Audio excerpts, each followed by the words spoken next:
Yo, kamusta everyone? Kamusta everyone? You already know who it is.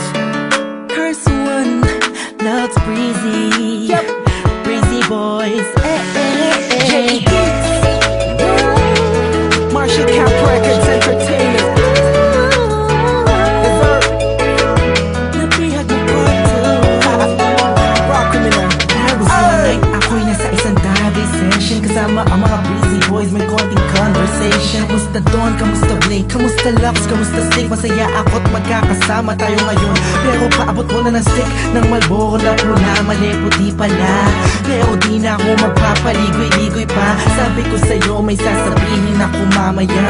Ako'y nahihiya, huwag na lang kaya aaminin o ililihim. Kaso mukhang di mo talaga ako papatulugin. Ang kulit-kulit mo, sabi mo di ka rin makakatulog pag di ko sinabi ko sa'yo. Pero paano ko ba sisimulan? Ako'y talaga kinakabahan. Buti na lamang kahit na papalaway nakahanap ako ng paraan. Malamang ika'y maguluhan pag sinabi ko sa'yo mahal na kita, ako ay napihag. Kahit anong gawin ko upang maalis lang sa isipan ko kung gano'n ka kabait sa akin. Sa tingin ko'y may kakaibang namamagitan sa atin. Ikaw ang sigaw, pintig ng puso ko.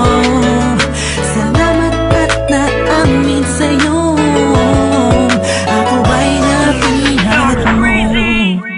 Pinapangako ko kung makikita kita ay hindi na magdadalawang isip sabihin na ako yung dati na sa'yo'y nakatingin. Pwede ba kung lumapit? Pwede ko bang sa'yo tanungin na di ba ikaw yung babaeng anghel na dumaan sa aking harapan? Para bang mabuwang talagang ganyan ang pakiramdam ko kasi ako'y ilag na at nahulog sa pangalawang pagkakataon. Hindi ko na palalampasin ang bawat yugto ng kabanata nating dalawa kung saan una tayong nagtagpo.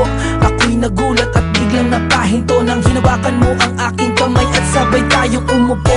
Dahan-dahan mong sinabi sa'kin na gusto rin kita sana nung una inamin mo na. Dahil ayaw ko na sanang magpaligoy-ligoy pa, sasagutin kita ng oo dahil mahal din kita. Kahit anong gawin ko upang maalis lang sa isipan ko kung gano'n ka kabait sa akin. Sa tingin ko'y may kakaibang namamagitan sa atin. Ikaw ang sigaw, pintig ng puso ko.